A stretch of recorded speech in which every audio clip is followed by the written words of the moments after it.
halos makulong o ma-isolate ang mga residente ng 3 barangay sa Benguet dahil sa landslide. Bukod dyan, 10 araw na rin silang nakakaranas ng brownout. Live mula sa Tublay, Benguet. Nasa frontline na balitang yan, si Mon Gualvez Exclusive. Mon, kumusta ang sitwasyon ng mga residente dyan?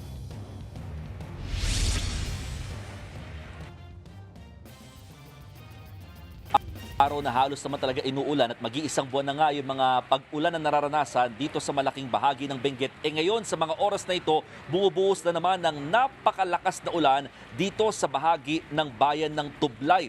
Ito yung pinangangambahan ngayon ng mga residente lalo do sa mga na isolate o nakulong na mga barangay matapos ang nangyaring malawakang landslide sa kanilang lugar na posibleng lumala pa dahil sa ganitong pag-uulan.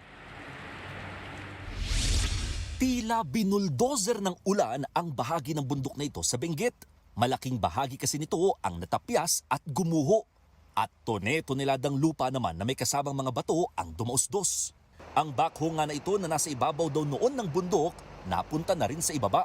Nilamon na rin ng lupa ang bahagi ng Amburayan River. Kaya kapansin-pansing mas lumakas ang ragasa rito ng tubig dahil sa pressure matapos lumiit ang dinadaluyan. Ang masaklap, kasamang nagiba at naglaho ang bahagi ng provincial road sa lugar. Dahil sa nangyaring landslide, literal na naputol at hanggang dito na lamang itong kalsadang nilalakaran ko. Aabot sa mahigit 200 metro ring haba nitong daan ang kasamang nabuwal ng mga gumuhong lupa mula sa bundok. Ang problema, 3 barangay mula sa 3 bayan sa Benguet ang apektado at halos ma-isolate na dahil sa landslide. Isa na rito ang barangay Buklawan na mayroong halos 200 pamilya. Buti na lang daw at may signal pa ng telepono sa lugar kaya regular silang kinukumusta ng Kapangan LGU gamit ang video call o text. Ito pa rin, isolated pa rin. Nakamonitor. Yung iniikutan namin, hindi basta-basta dumaan doon kasi pangit yung kalsada at saka may spillway na pag lumaki yung tubig, delikado ang pagdaan ng mga malilit na sasakyan. 10 araw rin kasi silang nawalan ng kuryente dahil sa epekto ng landslide. Ang kaso, hindi pa nga tuluyang nakakabangon, heto uli ang banta ng mga ulan. Kung magtuloy-tuloy ito, natatakot na rin kaming bumiyahe doon palabas dito ng mga vulnerable na mga pasyente kung sakaling may tatakbo kami. Mahirap yung daan, yun ang pinatatakot namin kasi may mga dito May mga seniors, may mga karamdaman. Nagawa naman daw ng paraan ng lokal na pamahalaan na makapaghatid kahit papano ng ayuda sa apektadong barangay. Pero aminado sila, hindi ito madali at baka mas magpahirap pa ang ulang ibabagsak ng habagat sa probinsya. Pagka sa ganitong kalakas na ulan, sigurado matatagalan na yung pagkumpuni or pagsasaayos sa kalsada.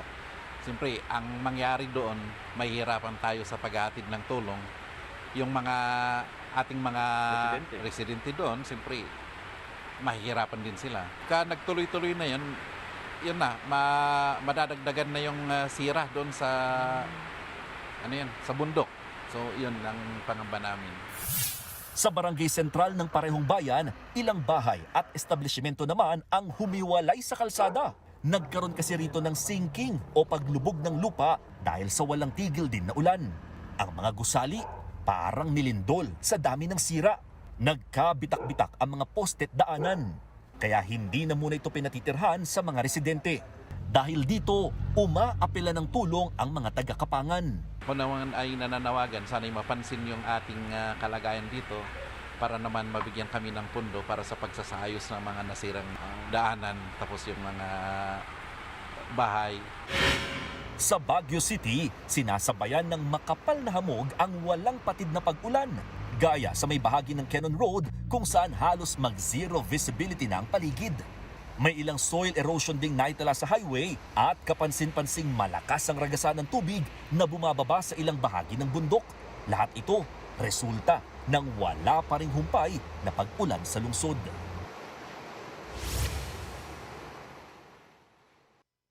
Kami sa pinaka-boundary ng bayan ng Tublay, Kapangan at yung mga papunta ng bayan ng Atok dito sa papasok ng Baguio Bontoc Road. Dito kasi madalas naiipon yung mga sasakyan oras na hindi madaanan itong bahagi ng highway or kalsada dahil sa mga nararanasan ng mga landslide at dahil sa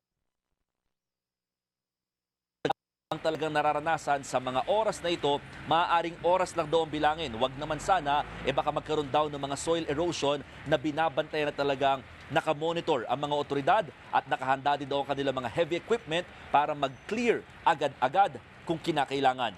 Julius, Cheryl. Maraming salamat, Mon Gualvez. Mga kapatid, Julius Babaw po, anong masasabi mo sa balitang ito? Ibahagi ang inyong opinion sa comment section. Mag-follow at mag-subscribe na sa News 5 social media pages para sa iba pang balita at updates.